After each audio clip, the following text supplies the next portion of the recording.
So now I'm recording. So I did say a prayer. So if you're watching this video on YouTube, you can offer a prayer before you watch it. So before we get into the study in more detail, I just want to talk a little bit about the studies. I had a little bit of a discussion earlier here. Now, we've been studying the book of Ezekiel, and on Friday night, I try to focus on different problems that have arisen, or to try to sum up some of the things that we have been studying, but to usually take a little bit of a different look at them. Now, one of the things that has come up through the last couple of weeks are people writing me and saying they don't fully understand the history of this movement. It is they know some of these dates, like 2014, 2016. They know some of the stories, but as far as how what we had taught in the past and how that has unfolded, they're not familiar with it. And some of the terminology that we use, some people aren't familiar with. You know, for instance, when I talk about the PBM, or the prediction before midnight, people who've come into the movement in 2018, for instance, wouldn't have known how that was taught, who was teaching it, how it was responded to.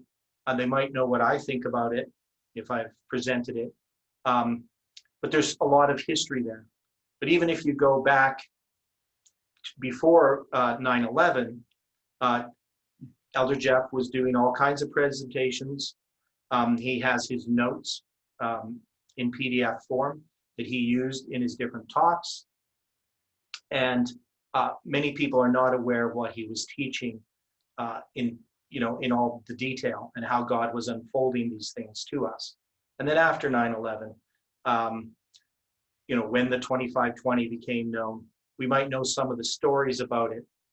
But when you read the documents that were written and how the understanding of the 2520 developed, and the innovations, the light that God gave us regarding the 2520 continued to grow and develop as this movement progressed. And where we came to that conclusion of July 18th, 2020, it's the result of years of study and God directing this movement. But also involved in that was different individuals who taught different truths at different times. And some of those individuals, many of them, have left the movement for various reasons. And that's confusing for people. So I plan after Ezekiel, and I'm going to start writing notes for it and getting things together to have an organized presentation regarding what this movement has taught in the past. So to me, it's something that needs to be done just for information's sake. Now, one thing people can do is watch Habakkuk's 2 tables, and that is a wealth of information. And that is a snapshot of time, basically, of 2012 and into 2013, that those were recorded, and just presentations on those, even though there's many of them. They're not really long. Each one's about an hour presentation. And I watched them at the time they were live streamed. So I watched them at the time that they were happening. But that was a summary of what we understood then. And anybody watching those things can realize that we haven't moved from that foundation. We didn't understand everything completely, but we can see that everything that followed logically from that foundation that had been laid. So I'm not going to do that tonight, obviously, but I do want to look at a few different points regarding Ezekiel and some of the history of Ezekiel, why Ezekiel is important. So even though we've been studying it, we want to look at why we're studying it and why we're studying it in the context of this movement. So I'm going to have to bring you to 2016. So we're going to look at 2016. And somebody specifically wrote me and asked me about 2016. And that's probably going to be what this presentation is a presentation on 2016. So it is a little bit of that history, but it's specifically relating to the book of Ezekiel. Now, in Millerite history, so I'm going to draw on the board first, and then we're going to look at the book of Ezekiel and try to understand what we saw in 2016, which eventually unfolded to what happened in 2018. So the basic idea is that in 2016, we had developed a reform line. So I've already done this a little bit. I'm not going to do the whole development of it, but I have done a presentation on the reform lines, I think a couple of weeks ago. And we ended up with a reform line that had these 4 dates on it. And this had developed over time. So initially, we never had the first day of the 5th month and the 5th day of the 4th month. We actually never had these dates on our reform line in the biblical dates. These are biblical dates. And we had believed for a long time in this movement that the first day of the 1st month, if we'd ever thought about it, calling it that, but just the beginning of the Jewish year, we believed it was March 21st, because we believed that that was the end of the Jewish year. But people hadn't, at that time in the movement, didn't understand the biblical calendar, and they just took the date March 21st because that was the date that Miller gave. So Miller had this year, 1843, but he had this year, 1843, that began in the spring, and he just put it from March 21st, 1843, to March 21st, 1844. So he just believed that it was in the spring equinox, that the year began. So he didn't fully understand how that worked. So he didn't know about, looking at the new moon or anything like that. And this was in 1842, in December of 1842, that he gave this idea that the Jewish year, 1843, began in the spring of 1843 and ended in the spring of 1844. So we believe that for a long time. It was taught in this movement that the first day of the 1st month, or the beginning of the Jewish year 1844, was March 21st. But we knew that the 10th day of the 7th month was October 22, 1844. And of course, that wouldn't work. As time went on, and studying Millerite history, we came to understand that the first day of the 1st month was April 19th. And so this part here was understood in relationship to this when we learned about the first day of the 5th month. And that was in 2014 that was presented in this movement. And then later we came up with the 5th day of the 4th month. So we came to understand that this would be August 15th and this would be July 21st.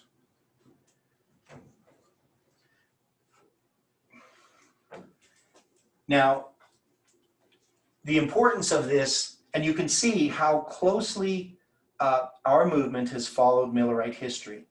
That is, in Millerite history, there was a gradual understanding of the chronology, of the dates and the times. As they moved closer to the event, God gave them more and more light, and they came to understand, how the Jewish calendar worked.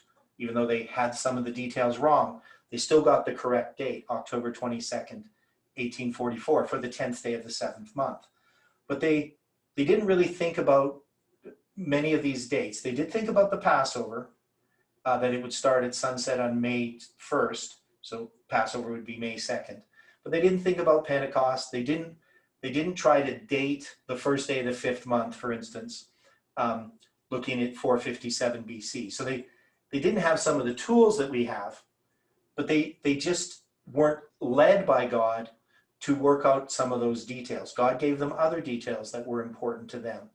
Now, the same thing has happened in this movement as we came to understand this history in Millerite these dates in Millerite history, we know that God was unfolding to us. He was unsealing the seven thunders, because the seven thunders were Millerite history that had been sealed. And so in our movement, the seven thunders was an unsealing of this. But even our understanding of the seven thunders, we looked at it as seven events that we needed to mark in Millerite history and to look for those same events in our history. But that was partially correct. But the thing that we didn't recognize is that we had to actually pass through certain waymarks. And when we passed through that, that was a thunder. That was something that was sealed up, and that was new light about Millerite history. And so Millerite history was being unfolded. And so when we first started with the seven thunders and we had the different events, we had all these different events that we were marking as the seven thunders, and it kept changing. So, and that was just because we had a misunderstanding about what the seven thunders really represented. We had an idea, and it was partially correct, but it wasn't completely correct. So in 2016, this was our reform line. And of course, we would mark this as 9/11, and we would mark this as midnight. And this is the midnight cry, and this is the Sunday law. So we took Millerite history and we brought it into our history. And when we first looked at this, when we brought in, we used to have the first day of the 5th month as the center, right? And we had this 10th day of the 7th month over here as the Sunday law. So we had midnight cry, and we had 9/11, and that would be the first day of the 1st month. So we had this, and then we got this new waymark called midnight, and we would draw it smaller like this. So we'd have 9/11, midnight, midnight cry, Sunday law.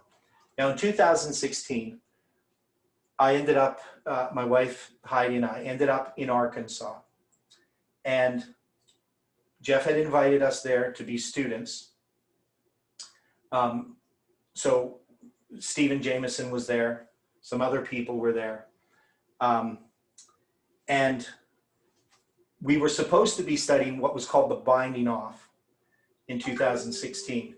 And instead, trying to understand the binding off, there was this, we never actually did it. So we had 3 months of classes, and we never really got to understand what the binding off was. It never developed. Other things kept popping up. And one of the things that kept popping up was the book of Ezekiel.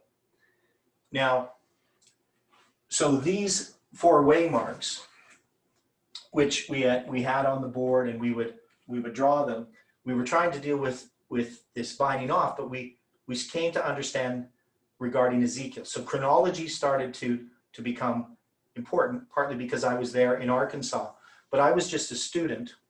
So I wasn't a teacher, but these things came up, and we were dealing with a whole bunch of other issues. The 25-20, the 4-7 times, there was attacks that had been done on me as a person and what I had been teaching. And Jeff had in January, I think it was, no, it would have been in March. We had a meeting with him when he was up in Canada, and that's when he invited us. But he met with me to deal with all of these different points that were supposedly error that I was teaching. And when I went through it and did the study with him on all these different points, he recognized that they weren't error. But I think part of the reason he invited me, and I'm just thinking, he didn't tell me this specifically, but part of it was to bring me to the school so he could see me in my character more directly, but also to expose other people to what I had been teaching, for them to evaluate it. So that's kind of what I thought was happening. So that was done. I did some presentations on 1957 as being the beginning of the 4th generation. And that's at the Lambert Church. If you go to their YouTube page, it's still there. And nothing's really been done with the Lambert Church. They took a bunch of videos off of all the people who left, but my videos are still there. Jeff's are still there, and some other ones. And then I did a presentation on the 70 weeks, which we did in Alabama. which ended up being recorded, but it's never been put on video. I have a bad video of it. And then I did a presentation on Ezekiel, which was providential that occurred. And it occurred 1 week before my wife was anointed and healed. So there was a bunch of things that happened there in 2016. So that was on June 16th, and I believe my wife was healed on June 23rd. So the Sabbath before she was healed, I'd done this presentation on Ezekiel. And Jeff ended up making DVDs, and when he went around speaking, he would hand out this DVD on Ezekiel. And there was a bunch of things. It was July 23rd. July 23rd, pardon me. So it was June 16th, July 16th and July 23rd. Yes, I don't know why I said June, because it was July. Because we were there May, June, July, and it was near the end. So my wife corrected me on that. Now, in Ezekiel, we dealt with this idea that these dates exist. And we know the 5th day of the 4th month is Ezekiel 1, verse 1 to 2. So this is, I'll just put the verses. So this is Ezekiel 1, verses 1 to 2. And we had studied that the 10th day of the 7th month was Ezekiel 40, verse 1. Now this one's quite easy to recognize because it tells you it's the 5th day of the 4th month. But this one doesn't tell you what month. It just says the 10th day of Rosh Hashanah. In the King James, it says in the beginning of the year on the 10th day of the month. But the rabbis recognize that this is actually a Jubilee year and that it's Rosh Hashanah, which on a Jubilee year is the 10th day of the 7th month. So this one's kind of hidden. This one's very clear, but this one's kind of hidden. The other one, I believe, is Ezekiel 29, verse 17, that the 1st day of the 1st month is mentioned. And this is a prophecy regarding Egypt. So it's going to mention that. So let's go to these verses. I'll do the other one as well, and then we'll look at the verses. The other one is, and I always forget which chapter it is.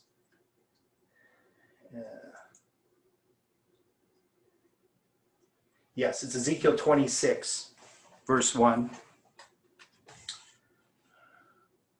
So in Ezekiel 26, verse 1, it's going to mention the 5th day, the 1st day of the 5th month. These two are not clear. This one doesn't mention what month it is, it just says the 1st day of the month. But we can figure it out based on the context that it's the 5th month. And this one we can figure out by the language of Hebrew that it's the 7th month. But these two are very clear. So we're going to look at these verses. So in Ezekiel 29, verse 17, and I'll share the screen.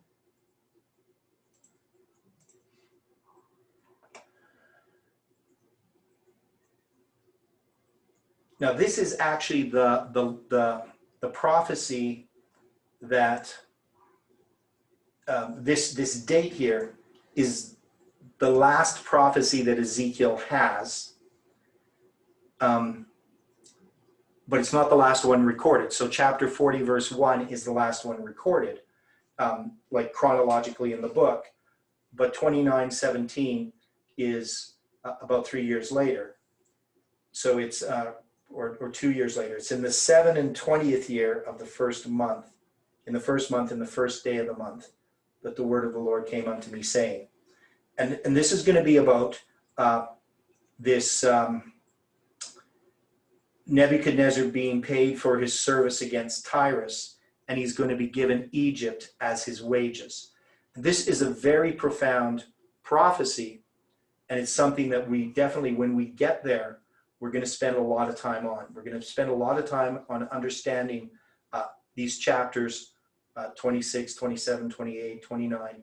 There's lots of information there. And I look ahead at what's in Ezekiel that we're going to end up studying in the morning studies. And it's like, there's so much in Ezekiel that we've touched on at times, but we've never delved into the depths of what's there. And I remember in 2016 that Jeff was saying that there's going to be a lot of light come from Ezekiel. And the main thing that he was focused upon in 2016 was an understanding of the 390 years and the 40 years, the chronology of that came from an understanding of the 2520. And he knew, as a Bible student, that was something that nobody had ever gave a convincing argument for, was the interpretation of Ezekiel 4, verse 4 to 6. And that when he saw that presentation, he knew that that was something that God had showed this movement, and that God had this purpose in that. And that's one of the reasons why the light that came from Ezekiel regarding July 18th was so powerful, is that it was connected with previous light that we had, and it was just this expansion of things. Now, so that's the first day of the first month. As we said in Ezekiel 1:1, it's actually 1 verse 1 and 2, so chapter 1 verse 1 and 2, it says, "Now it came to pass in the 30th year,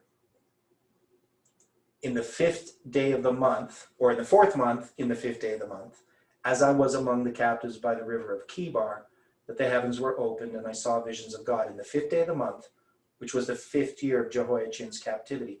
So this gives us the year and the day and the month in these two verses, and we can date this very accurately. Now, there are two different views on this. One group who has a different calendar, and they're doing different things. They put this in 593 BC, but most scholars actually put this in 592 BC, and they say that it's July 21st, 592 BC. So the interesting thing about this is that this is July 21st, 592 BC. So the fact that on the Julian calendar, it's the same date that the 5th day of the 4th month is on the Gregorian calendar in 1844, I think is pretty profound. Now, this one here, the first day of the first month, this was in 470 BC. So it's basically about 2.5 years after Ezekiel 40 verse 1. And just to show you this, how to date this, I have this Babylonian calendar converter. And if I go to the year, I have to go this way, and so I can go another 9 years, another, and then we go back some months.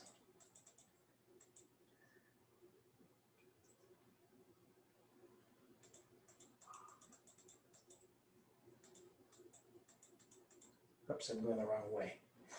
Gotta go this way, that's fine.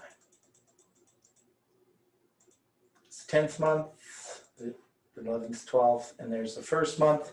And then I just gotta go back some days. I wish you could just type in and do it this way, but you can't.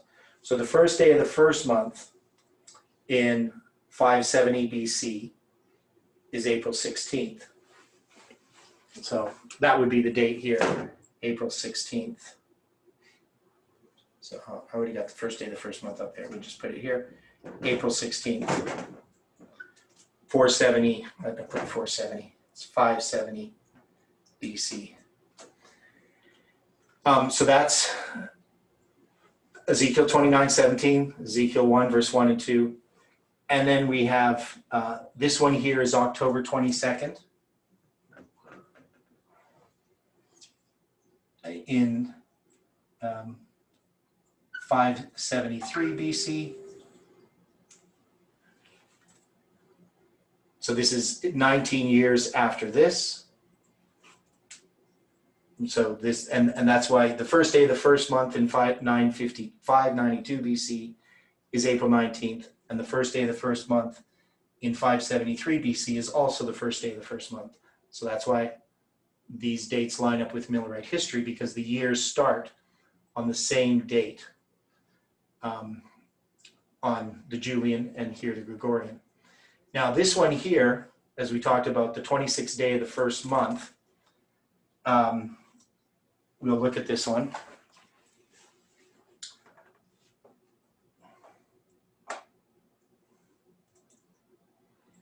So Ezekiel 26, verse 1. It came to pass in the 11th year, in the first day of the month, that the word of the Lord came unto me, saying, Son of man, because that Tyrus hath said against Jerusalem, Aha, she is broken, that was the gates of the people. She is turned in unto me, I shall be replenished. Now she is laid waste. Therefore thus saith the Lord God, Behold, I am against thee, O Tyrus, and will cause many nations to come up against thee, as the sea causeth his waves to come up, and they shall destroy the walls of Tyrus. Now the reason why God's going to do this to Tyrus is because they are mocking Jerusalem for the walls being broken. It is broken, that was the gates of the people. And that was on the 9th day of the 4th month that this occurred. And it's not mentioned in Ezekiel. That is, Ezekiel doesn't actually give that date of when Jerusalem fell. That date was given in other places, but it wasn't given in Ezekiel. So Ezekiel doesn't give you the date for the fall of Jerusalem or for the destruction of the temple. He just gives you the date for when the siege began, but he doesn't give you these other dates. But here in Ezekiel 26, it says it came to pass in the 11th year, in the first day of the month. So it's in the 11th year, and I can bring you to those verses. So it's in Jeremiah 39, verse 2. That's one of the places. It's also in Kings 25, I believe. And in Jeremiah 52, I think it has a reference to it. But in Jeremiah 39, verse 2, if you start at verse 1, it says, In the 9th year of Zedekiah, king of Judah, in the 10th month, came Nebuchadnezzar, king of Babylon, and all his army against Jerusalem, and they besieged it. Now, Ezekiel does refer to that date, the 10th day, the 10th month. But he says specifically it's on the 10th day of the 10th month. So we can look at that. But in verse 2, it says, In the 11th year of Zedekiah, in the 4th month, and the 9th day of the month, the city was broken up. And all the princes of the king of Babylon came in and sat in the middle gate, even, and it names all these people. So this is in the 11th year of Zedekiah, in the fourth month. Now, when we go back to Ezekiel 26, verse 1, so it's in the 11th year, in the first day of the month, that the word of the Lord came unto me, saying, Son of man, because that Tyrus has said against Jerusalem, Aha, she is broken, that was the gates of the people. So we recognize that this is the first day of the 5th month because it's after the 4th month. And it wouldn't make sense. The only reason that he would just say it's the first day of the month and not reference the month, which month it is because it would be assumed that as anybody reading this who knew this history would say, oh, he's referring to the month after the city had been broken. Now, we know that on the 10th day of the 5th month, the temple is going to fall. So this is before the destruction of the temple. And of course, that also helps you give a context that it's the 5th month because it's talking just about the city being broken. And that refers to the walls being broken. She is broken, that was the gates of the people. If it was after the destruction of the temple, Tyrus would have been mocking that. So the fact that they're just mocking the walls being broken down, the siege ending, it shows that this has to be the 5th month. So that's the first day of the 5th month. Now, so this is going to be, and we'll just give these dates. They're not super duper important that you know all these dates. But when we get to, I'm going to go here to news. I have to go back.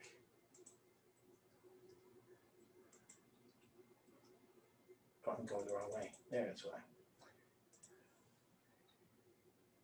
Now, it's not going to tell us which year it is of, because it's going to have just the calendar here for Nebuchadnezzar. But we know that the 11th year is 586. And so oops. So in 586 BC, and then we're going to have to go to the 5th month. And we have to go to, oops, I'm going the wrong way.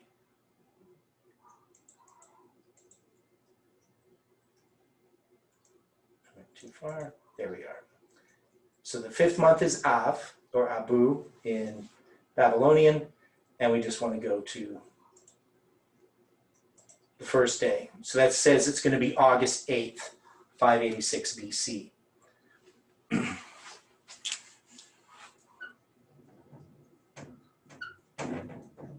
So these are the dates. Now, the thing that was very profound is that Ezekiel has 13 dates, and we have these 4 dates in Millerite history that we marked as our major waymarks. So I need to go back to the screen. Sorry about that.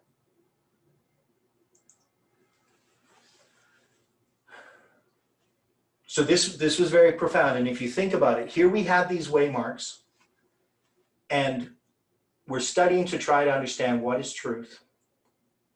And I'm studying Ezekiel basically to deal with the chronology of the kings of Judah, to try to understand the chronology of the Babylonian captivity, and everything begins to fall into place.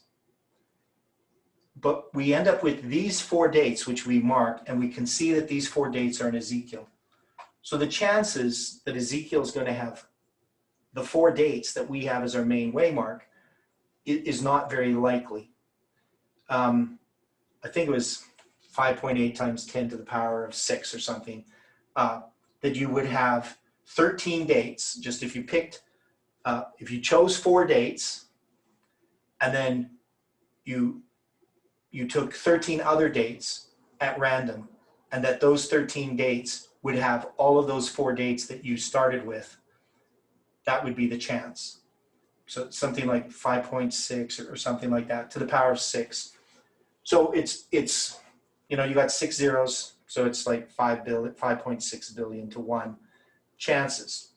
So if you had, dates on a calendar, and you had 13 darts, and then you take those darts and you hit the 4 dates that you had 4 dates on a calendar that you had picked, and you were blindfolded, and you threw the 13 darts, and 4 of those darts actually hit those 4 dates that you had already chosen. That was the likelihood of it. But what was more amazing was that we had this symbol of midnight as being July 21st, and the 10th day of the 7th month being October 22nd. So one of the things that this gave us an understanding of was that Ezekiel was at midnight when he begins his prophesying. And midnight had become a very powerful symbol. And we saw that a midnight was connected to Samuel Snow, and it was connected to Ezekiel. And so this gave us this understanding that Ezekiel equals snow. So Samuel Snow and Ezekiel are giving the same message in some way. And that was a very profound idea. We may take it for granted now, but when we saw that, we also saw a connection between Josiah Litch's prophecy and the 390 years, or 391 and a half years, of the kings of Judah, based upon Ezekiel's prophecy of the 390 years and the 40 years. So we saw one is this connection with Lich and King Josiah. So the prophecy of Josiah, which is given by the disobedient prophet in 1 Kings chapter 13, verse 1 to 5, gave us this connection between King Josiah and the prophecy of Josiah Lich. So King Josiah ends up equaling that in some way, prophetically, as a symbol. So this, again, was very powerful, and this is in 2016. And in 2016, a bunch of light was coming. So one is, this is before Trump was elected. So we're dealing with Daniel chapter chapter 10, verse 1 to 4. No, chapter 1, verse 1 to 4, pardon me. So we're dealing with that. No, it's Daniel chapter 10, verse 1 to 4. So my mind's other places. So Daniel 10, verse 1 to 4, we're going to deal with this repeat, or Daniel 11, verse 1 to 4. That's it. I knew I was doing something wrong. So Daniel 11, verse 1 to 4. And that was dealing with the kings of Persia lining up with the kings of the United States. So these last kings of Persia are lined up with the last kings of the US. So this was an extremely profound truth that was unfolding in 2016. Now, as well, we were dealing with the French Revolution.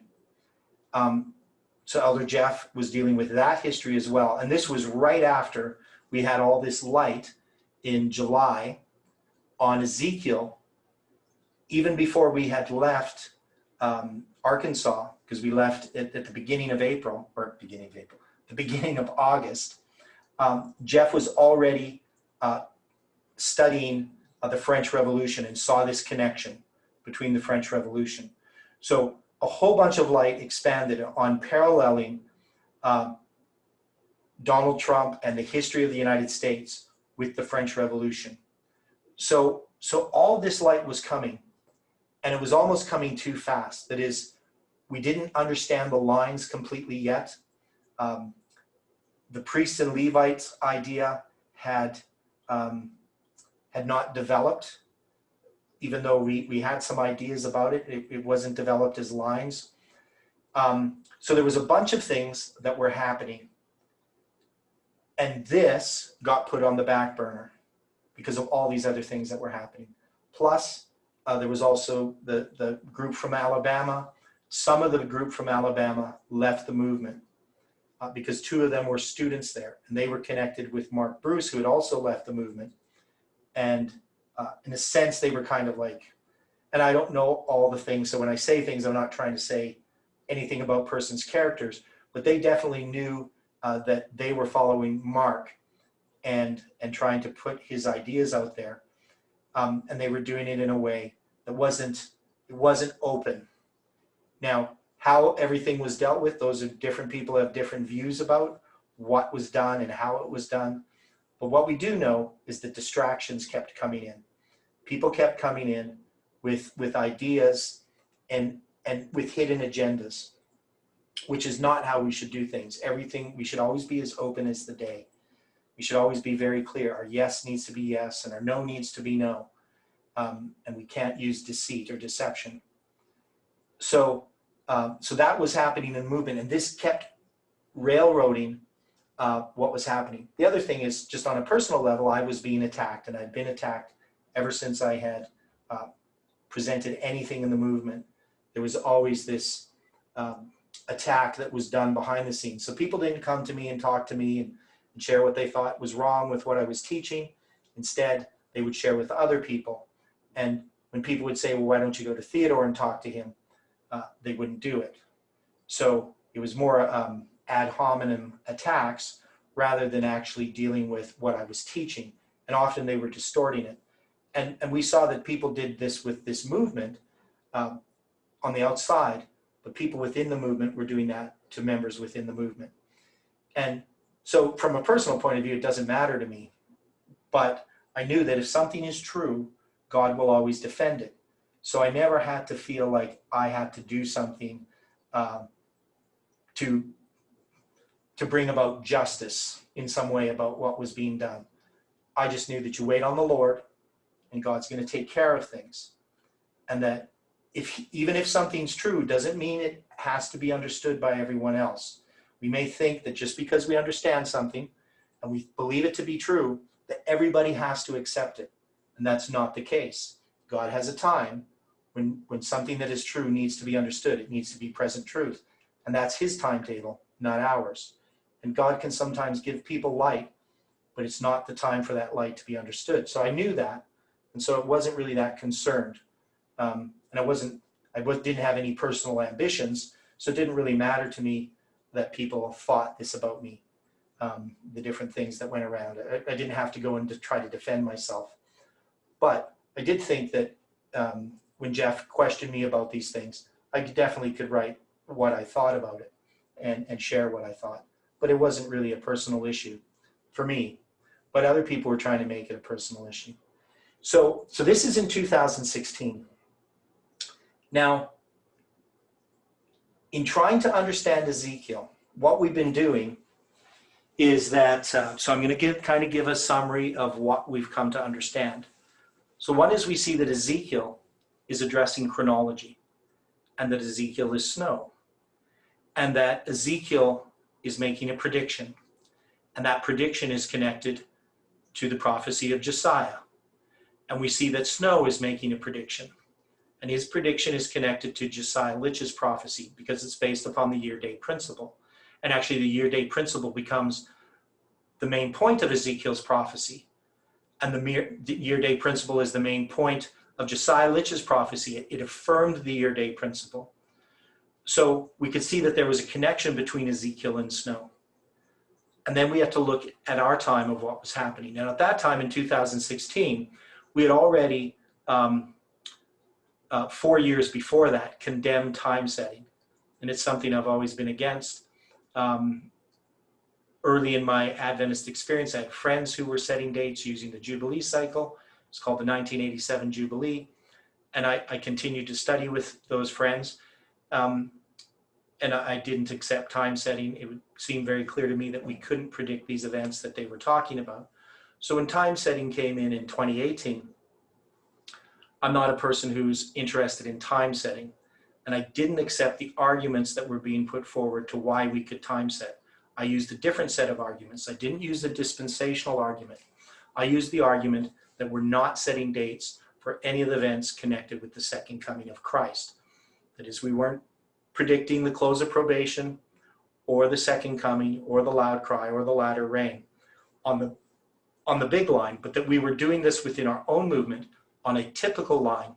So when we talked about the close of probation on November 9th, that's not the close of probation. And I presented this at the camp meeting in Arkansas in October of 2018. So after we had already set the date for November 9th, I presented in some studies what I thought that close of probation meant, and that it was a close of probation for the false priests, but it wasn't Daniel 12:1, it wasn't Michael standing up, and it wasn't let him that be righteous still. So that we weren't going to be holy after November 9th. But there was a lot of people pushing for that idea that we were somehow magically going to stop sinning. So in this context, I took that we were setting dates, but I was uncertain about whether we could predict external events. Now, when we look at Ezekiel, as we've been studying it, we can see that Ezekiel is addressing false teachings regarding astrology, regarding the sun and the moon and the stars, because this is a false worship. It's a pagan worship. It's worshiping the created things rather than the creator himself. And it's using a type of magic where we can have control by manipulating God or the gods in some way to have favor so that we can get benefits from God by manipulating things. And these would be our form of worship, the way that we worship all these different deities that we see in the sky. And that he's addressing that in a very direct way with these time prophecies. And he shows us that God is behind what we see happening in the heavens, and that these aren't gods, these are angels. Not that the stars are angels, but they're symbolized by these angels, and that this is a calendar, that this is God governing things, that his spirit is under these wings, that everything's in control by God, and these are not gods that we can worship. So this is something that was not understood to me back in 2016, but it is something that's now being understood. And there's a lot of people who see that, a lot of people in the past. So it's not even just something that's new. something that was understood a long time ago, that Ezekiel was somehow dealing with the sky, the zodiac. And in doing that, we can see that Ezekiel's message is being based upon this calendar that God has given him, what's happening in the sky. So the events are God controlled. God controls the sky, and he controls these events, these prophecies. So that's where we are in Ezekiel. Now, if we think about this movement, and we think about this line that we have here, so got it here. So we think about this line that we have here. God led in giving us this line. And as we continue to follow God, we came to understand some things that were pretty profound, but that people misunderstood. So I knew, at least by 2013, that there's 187 days from the first day of the first month to the 10th day of the seventh month. So this number, 187, becomes a pretty important number because it's a symbol of the 10th day of the seventh month. And my understanding was that it's always the 187th day of the year. It is from the first day of the first month, you count 30 days to get to the first day of the second month, and then you count 29 days to get the first day of the third month. And it always goes 30, 29, 30, 29. Despite what you see in the sky, it's not something that's observed each month. And so the 10th day of the seventh month will always be the 187th day of the year. And as you know, we later on came to see dates as numbers. So we could see the first day of the first month as the number 11. And we could see the fifth day of the fourth month as the number 54. And we would see the first day of the fifth month as the number 15. And the 10th day of the seventh month is the number 107. And that if we added these together, these equal 187. And so this was very profound. But this is not how we came up with these dates. These dates were given us by God as waymarks, and we could then analyze them, and we could see that this symbol of this period of time was represented by the dates we had chosen. So if we add that to the probability of these dates being in Ezekiel, and these two dates here being the same on the Julian as they are in the Gregorian, and that all those four dates that we had picked in 2016 give us the number 187, that becomes very profound. Now, part of this 187 is that is also the date for Samuel Snow's fourth letter when it's published, July 18th. And so God gave us a lot of information that was established. That is, we didn't come up with this afterwards. We didn't get July 18th and then come up with these and get them to add to 187. We didn't study Ezekiel and find that Ezekiel had four dates and choose these four dates. I mean, that would be impossible anyway, because these dates are events in Millerite history that we really have no control over when they occur. So all these are just given us by God, but he gives us this affirmation. And so people would think that we're using these numbers. They would criticize it as numerology. And then people were doing weird things with numbers, which I didn't approve of. In that we would sort of, to me, I can use a number and I can use an addition for something that's already established, but I never create a date by doing this type of math. That is, I would never say, well, I can take four different dates and I can make them add up to a certain number. And so then those four different dates are going to be waymarks. Or I can just count from a certain date, a certain number, and now that's a waymark. I can analyze it after the fact, but I can't create a new date by doing that. But sometimes it looks like we did. And that's just because people don't understand they didn't understand the structure that was already being established, that undergirded it all.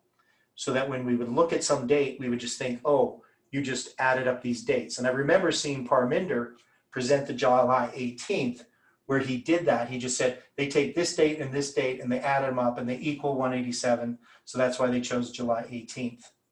And of course, he knew that was not how July 18th came about. So he was being dishonest because he knew that it came from prophecy and that it was established over a long period because he had all my papers. I sent him everything. So he would have known how we came up with July 18th.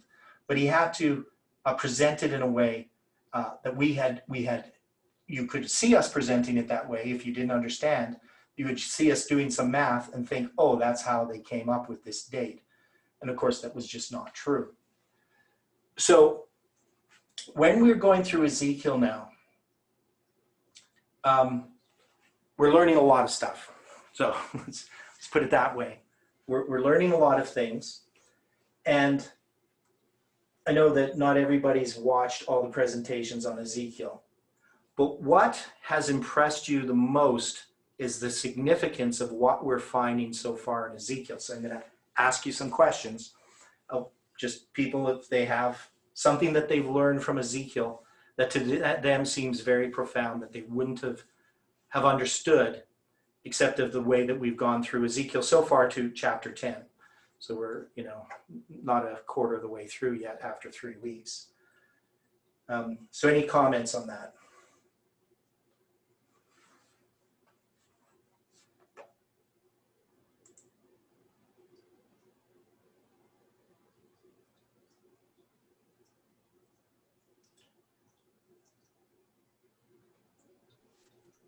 I think the first portion that, as you were covering chapters 1 through 6, it laid a very good groundwork for what we got into as far as chapters 8 and 9. Mm-hmm. And a lot of this in chapters 8 and 9 have to do with points that many don't really wish to address, because it's talking about the failure of the leadership of the, let's call it, the priests before the movement to give the word, the message that God wanted to give to all of spiritual Jerusalem. Yeah, and we're going to see this as we go through Ezekiel, because we're going to deal with the actual, the siege, and then the breaking down of the walls, and then the destruction of the temple, and all these other events. And we're going to be able to mark these on a reform line and understand what they mean in the context of Ezekiel and in the context of our day. And one of the things that I was doing early on with Ezekiel is I was seeing the reform line. The first presentation I do, so it's July 16th, 2016, and you can see it at the School of the Prophets YouTube page. It's there, I think. I don't think they put it on, and if it's not there, it'd be at the Lambert one, because it was normally the sermon, but we had the sermon instead of having it at the School of the Prophets, or instead of having it at Lambert, we had it at the School of the Prophets because there was a power outage. So there was a whole bunch of things. Even the fact that I presented was a result of this power outage. It was one of those storms that we had recently this year, the one that flattened all those crops. I can't remember what they called it. It was one of those storms. And it was interesting when that storm occurred, Clinton, Bush, and the president or the prime minister of Great Britain, I can't think of his name. I don't think it was Tony Blair, but anyways, one of those guys. They happened to be there in Little Rock, and they had to go down into the basement of this building because of this storm. They were worried about a tornado. So it's kind of interesting that there's these events that were happening during this storm, which I believe was a Thursday night. And then I was asked the next day, because the guy presenting, Daniel from Brazil, wasn't good at English, and he didn't have a computer to get his sermon ready, so he asked me to do the sermon. So I ended up on July 16th doing this presentation on Ezekiel. And so that was all in God's providence. It wasn't, and you think about it at the time, I'm not a teacher in the movement. I was doing some sermons up in Canada at our camp meetings, but I wasn't a teacher in the movement, and I was just a student in Arkansas. And so God unfolded all this light and he also gave that opportunity for it to be presented. So something that, definitely I didn't have any part in it happening. It was God's guidance that ended up leading to that occurring. But also these other events that were happening around at that time. So these leaders meeting and also be affected by this storm. And I wish I could remember what the storm was called. It's got some kind of name. But anyway, so this is what was happening in 2016. And things like my wife being anointed and healed by Jeff was very profound for me. Anybody who knows the story of me and my wife, I married her. She wasn't well. And when I married her at the time, I believed that I probably would have to care for her for the rest of my life, and that she would take so much care that I really wouldn't be involved in the movement too much other than just following it. What happened is in marrying her, this person that I didn't really know,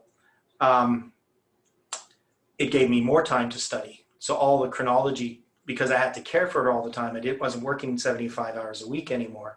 I was working 15 hours a week. And caring for her was fairly easy in the sense that she slept most of the time. So for the first year, I had lots of time to study for the first couple of years until she was anointed. And then she became a bit more challenging because now she could care for herself. And so, which is a wonderful thing. But her being anointed was something that was just an absolute miracle, that somebody who had been debilitated their entire life was now free from that debilitation. It was just wonderful. And it took me time to adjust to it. From caring to a person to having this partner now that was really my equal, which she hadn't been. Not that I didn't want her to be. I tried to have her be my equal. I tried to let her make her own decisions, but she just couldn't care for herself. So now she could. So that was really a miracle. And even the time we were there as students in Arkansas, she did way better than I imagined that she would have.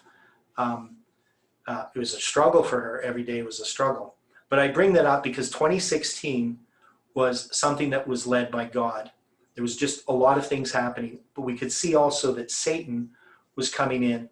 And this was, people were jockeying for position. People were looking for positions within the movement. Mark Bruce was jealous because he wasn't one of the anointed elders, and he wanted a position in the movement. And we saw other people who, supported him. There was a lot of politics going on. And I'm thankful that I'm not a political person. So for me, just to allow God to take care of things from a personal perspective, it's amazing when you allow God to take care of things that you have no control over, and you can see God work. And so God definitely worked. And this has been happening all through this, ever since that time, and even before, to see God's hand in things. But we know now that Ezekiel needs to be understood. One is Ezekiel will explain our disappointment. So, and that's important. The Millerites had to study their prophecies that had led to their prediction to come to understand it. And we have the same responsibility. We made a prediction. It didn't turn out the way that we thought it should, but we know God was leading, just like the Millerites did. But then we have to try to understand it, and we can't make a mistake. We can't reject it. We can't say, well, God was leading and it was wonderful, but we have to go back and start over. Or we can't just say, we have to, people who set new dates or go into different types of fanaticism to try to explain it. We know that what we have to do is understand our history, and that all new light is an unfolding of established truth, established light. And it never contradicts or rejects the old. And this is why I accept this movement as from God, because it establishes Adventism, and why I continue to accept the light that God is giving, because it still establishes Adventism. Everything that God's been showing us is showing us that Adventism is true. But it also shows that God has been leading this movement. And so this is an issue. Now, different people have varying views about it. And I'm not trying to be critical of anyone who takes a differing view from what I've just said. But I think we have to be cautious. And we have to be cautious on all directions.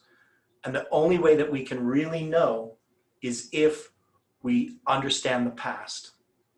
And so if we have a false understanding of the past, we don't understand the history of this movement, we don't understand the history of the Millerites, if we don't understand the history of God's people in ancient times, we can make the same mistakes. So we have to know that history, and we have to take our time to do that. So we need to be cautious. Even the things that I'm saying, you can't just accept them. You have to study them out and see if they're so or not.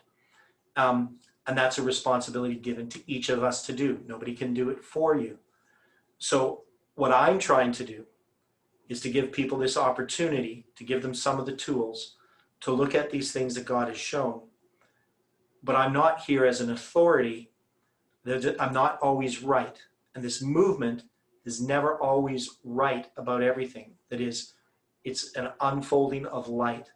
And sometimes it can appear that we made a mistake, but if we look at it carefully, we'll see that God was leading. And the mistake would be to say that God wasn't leading and that this was Satan. And if we take that position, we have no ground to stand on. And this point I've tried to make clear in varying different ways. But if we say that Satan was leading this movement, we depart from all the other reform lines, because we don't see that in other reform lines. We see that God was leading the movement, but men made mistakes. That's understandable. But when you say that Satan was leading this movement, or we were following men, not God, that would be tantamount to the same idea, and that we have to repent of following men, which what they really mean is that we have to reject the light that came. And I don't think that we can do that safely.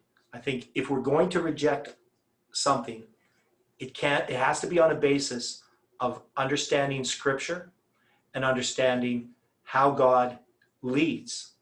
And so we can't just pick and choose what we want to accept or what we want to keep from the past. And when we do that, we're always going to go back too far. Logically, if you think that God wasn't leading us, then where do you draw the line? And you could go back all the way to the time of Christ, and just say that was all wrong. The early Christian church was all wrong. And people do that. And you'll see a lot of Seventh-day Adventists who reject Christianity. They come to reject Christianity as we understand it, and they go back to a type of Judaism. And there's nothing wrong with recognizing feasts and seeing the symbolism in them. There's nothing wrong with understanding Old Testament things. But when we start to try to use the names of God as we think that they were pronounced, which we have no idea how they were, or we try to say that people have to keep the feasts in order to be saved. There's all these multitudinous errors that we go back to, and you can see every time people do that, they're rejecting the way that God has led. They're going to reject Ellen White. They're going to say all kinds of things about Ellen White. Man manipulated her writings, or she didn't have sufficient light, and we have greater light now. All those types of things. But Ellen White's clear. Any new light is going to be built on established truths. Now, anybody else with any other points of what they personally learned from studying Ezekiel so far that they think for them is significant? Well, for me, it's in Ezekiel 3 where it talks about Ezekiel being in limbo for 7 days.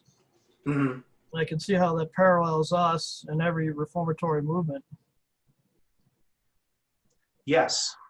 That's kind of really stuck out to me, one of the things. Yeah, that was one of the things that stuck out to me too. One is we can really parallel what we've experienced, because what he's talking about there is that we have this 777 that begins our reform line 1989, November 9th, 1989 to December 25th, 1991. And that November 9th, 2019 to December 25th, 2021 is a symbol that this movement did not become mature as priests. That is, we became 30 on November 9th. But we had to go through this consecration, which in Ezekiel is 7 days, but in ours it's symbolized by 777 days. Right. And that to me is very profound because it helps us understand something about what we're going through, because this is the time of consecration. Now, I'm not setting the date as December 25th, 2021 in the way that we would have been setting dates before. That is, we see it as a symbol. It only has to exist as a symbol. It doesn't have to exist as an event that we would look to. So we're not going to say on December 25th, 2021, all of a sudden we're going to be holy or something, or we're going to be, something is going to happen to this movement, some event. Right. We don't know. We can't set dates. But what we can look at is we can see the dates that God has given us and see that they have a symbolic representation that explains this movement. And that's what people have failed to comprehend prior to November 9th and July 18th, which I had always been pushing for, is that this movement is symbolic and that the lines and the dates are symbolic.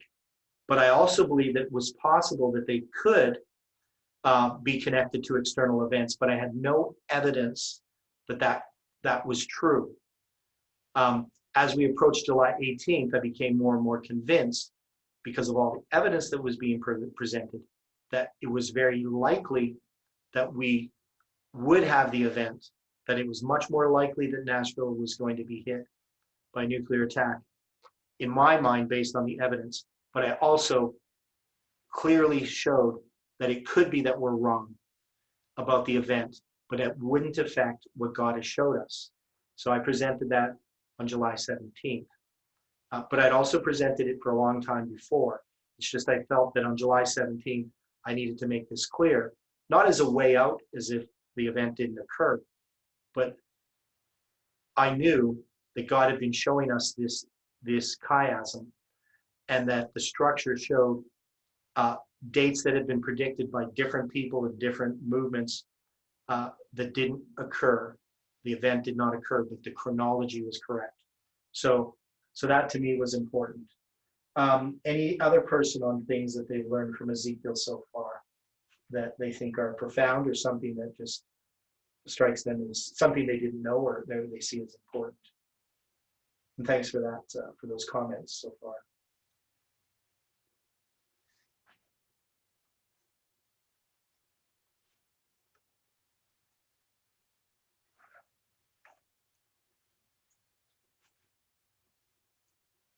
Because we got about 15 minutes, so you got a bit of time.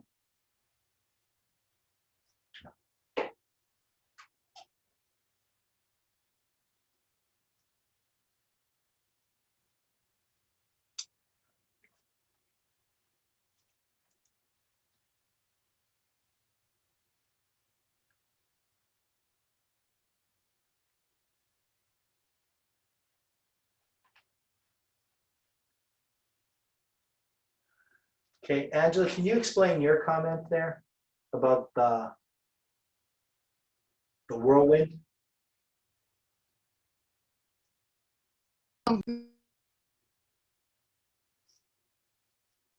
Or do you have trouble getting us understanding you? Do you have any thoughts on any of this? Maybe you can only type chats, I'm not sure. Sorry, I was muted. I forgot. Ah. Yeah, because there's a whirlwind mentioned in Ezekiel 1:4, and then you said these politicians were hiding from a whirlwind. I just thought, oh, God has a sense of humor. Yes, okay, I see what you're talking about. So that's what Pauls are politicians. Yeah, and the symbol of the whirlwind, obviously, and we didn't deal with that, but there's more to that whirlwind that I haven't even addressed,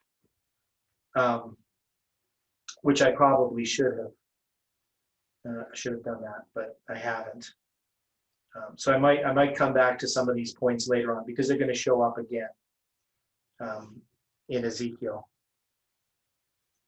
But one of the things, the storm, and I wish I could remember what this kind of storm it was called. It was,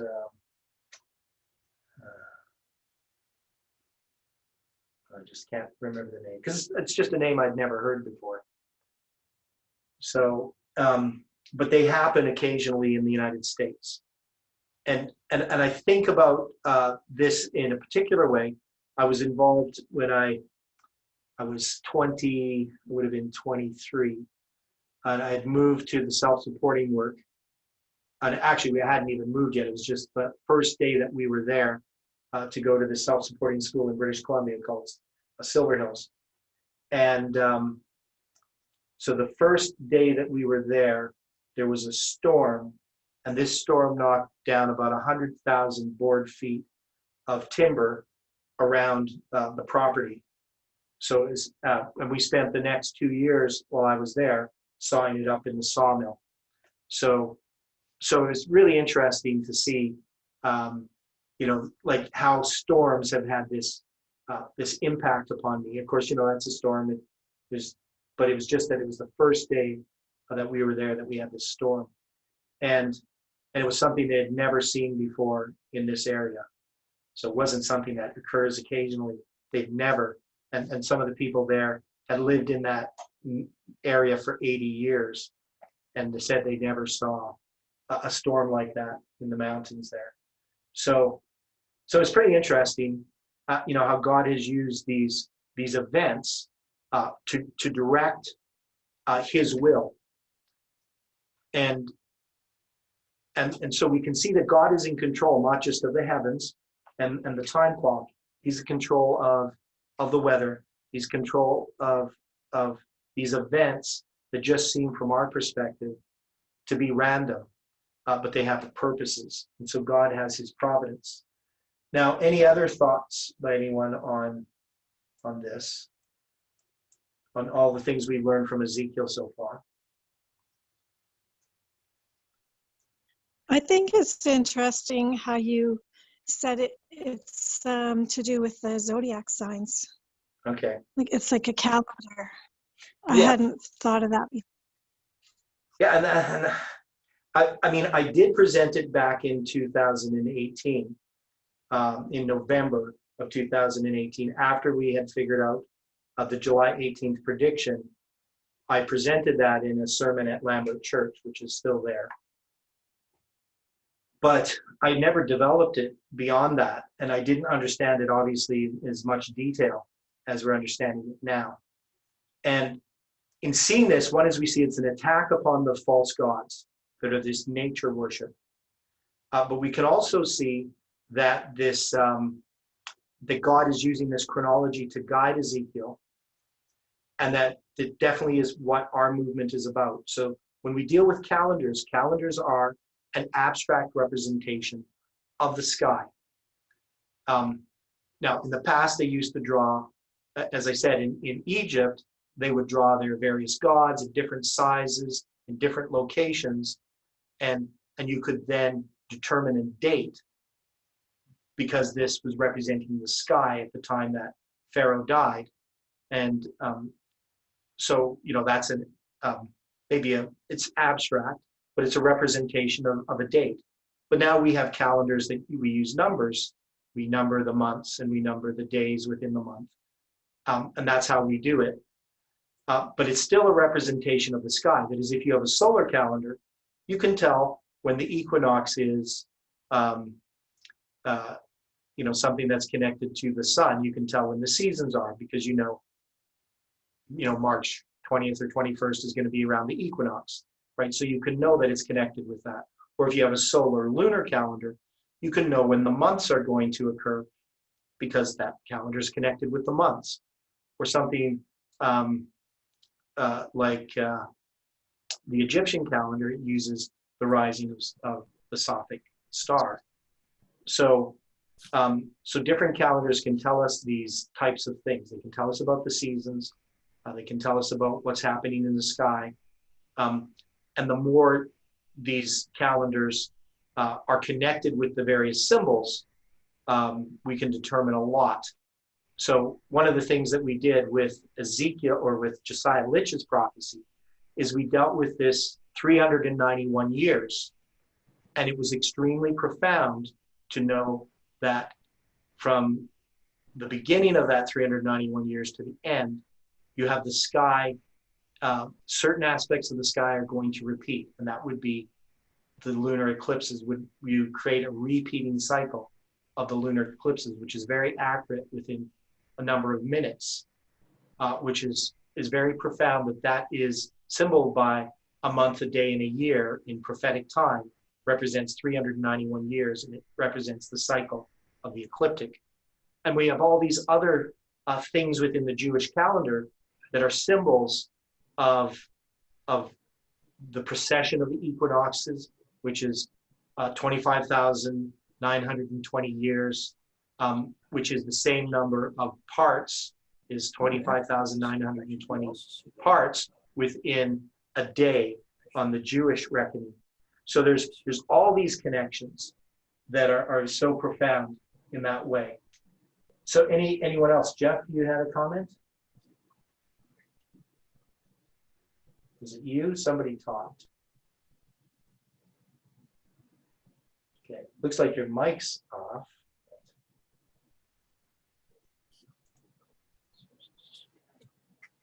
So maybe that's all it is, your mic is off. So anybody else have a comment regarding what we've learned so far? Because we're going to close with prayer right away. And of course, on Sunday, we're going to start on chapter, well, we started on chapter 11. We're going to kind of finish it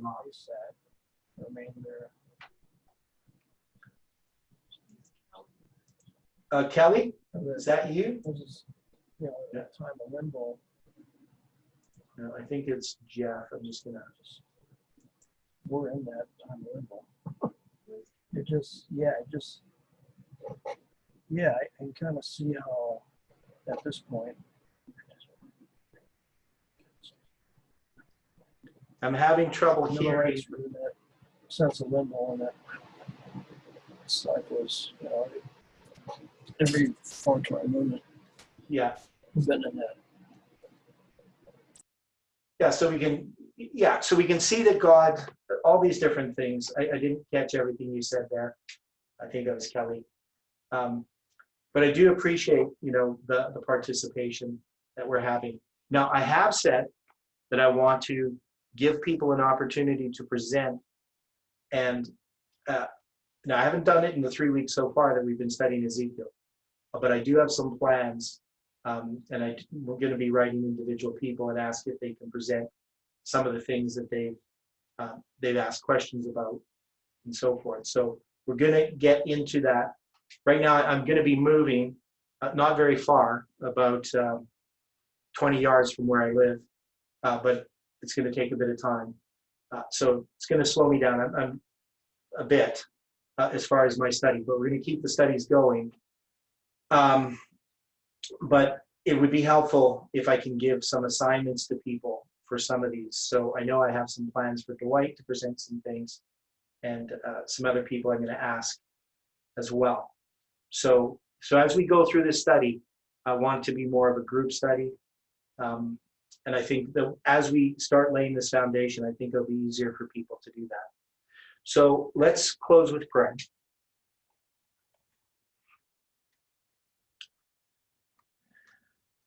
Dear Father in heaven, we thank you for the Sabbath hours. We're thankful and appreciate so much, Lord, the way that you have come into our lives, that you brought us through these experiences. I know I shared some of my experience, but I know others have an experience in this message as well, of how you've spoken to them, how you've worked in their lives, how your hand of providence has led them.